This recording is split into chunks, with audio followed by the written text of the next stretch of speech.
Day 26 of the war with Hamas, and the IDF is reporting fierce battles in urban areas deep inside Gaza. Movement on the ground is being aided by coordinated Air Force strikes killing 2 key Hamas commanders. This as the army poured more tanks and infantry into the terrorist-infested Palestinian enclave. A massive strike killed the commander of Hamas's central Jabalia battalion, Ibrahim Biari.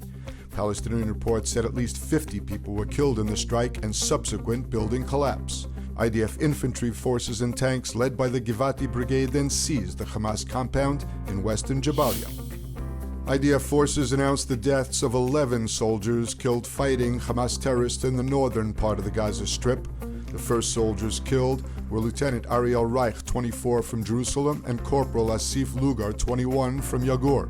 They served in the 77th Battalion of the 7th Armored Brigade and were killed after their tank drove over an explosive device. Later, the names of 9 fatalities were announced from the Givati Infantry Brigade's Tzabar Battalion. They are Sergeant Adi Danan from Yavne, Staff Sergeant Halal Solomon, 20, from Dimona, Staff Sergeant Erez Mishlavsky, age 20, from Orenit, Staff Sergeant Adi Leon, 20, from Nili, Corporal Ido Ovadia, 19, from Tel Aviv, Corporal Lior Simonovich, 19, from Herzliya, and Staff Sergeant Rui Dawi, 20, from Jerusalem. The Givati soldiers were killed when an armored vehicle they were in was hit by an anti-tank guided missile fired by Hamas. Several days into Israel's ground incursions into Gaza, and the Hezbollah cross-border missile fire from Lebanon remains worrying but restrained.